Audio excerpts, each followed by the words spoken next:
Yeah, we want to take our viewers live to Shanksville, Pennsylvania. Our Brian Cabell is standing by. This, of course, is the site where United Airlines Flight 93 crashed on its way from Newark to San Francisco, crashed on Tuesday. And I understand in this investigation there's some breaking news. Brian, what can you tell us? Well, Darren, in the last hour or so, the FBI and the state police here have confirmed that they have cordoned off a second area about 6 to 8 miles away from the crater here where this plane went down.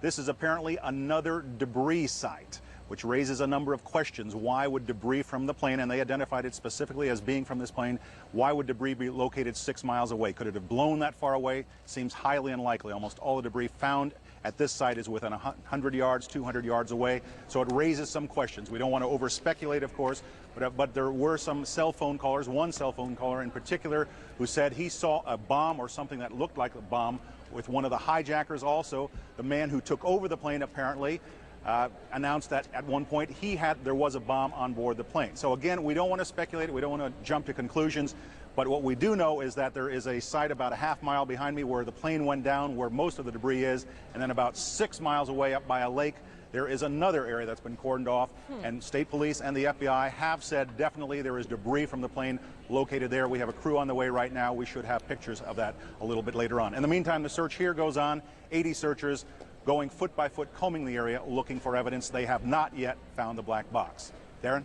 Which was my first question, so I'll move on to my next one, Brian. We don't want to speculate about this large debris field, but it seems to me from covering a number of plane crashes on the scene that, if nothing else, you can say this is not typical for a plane crash to be spread across an area this large. It certainly doesn't make sense because most of the debris has been found in a very compact area within 100 yards, 200 yards, maybe a little beyond that. And then all of a sudden they're telling us 6 miles away they have another concentration of debris. They say it's very small pieces. Most of these are very small pieces. Most of the pieces here are no bigger than the size of a briefcase, they say, and the pieces 6 miles away, maybe even smaller than that.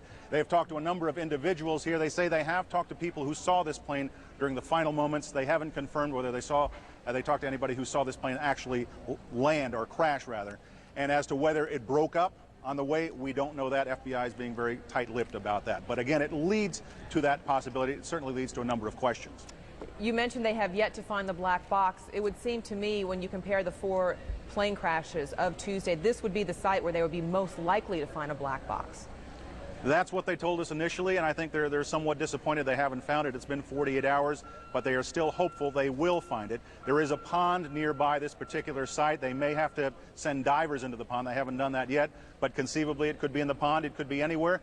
It could be at this other debris site. They've also found some other debris scattered around this area. They say, in fact, some individuals have been collecting it. Again, we're talking about very, very tiny parts. The biggest part they found at this site is an engine part, and most of the other pieces are probably no bigger than this particular notebook.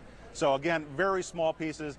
They had hoped to find the black box by now. They're still voicing optimism they will find it. It's not an assignment I would wish on anybody, but I would say that you would have to have an assignment like that to appreciate what that looks like when a plane comes crashing into the ground and basically just drops out of the sky. Brian Cabell in Shanksville, Pennsylvania, thank you very much. Also, a note from yesterday when we were listening into an FBI news conference, they were saying they expect this search just at this site to take about 3 to 5 weeks. So they are going to be very deliberate and look for every possible piece of evidence. Brian, thank you very much.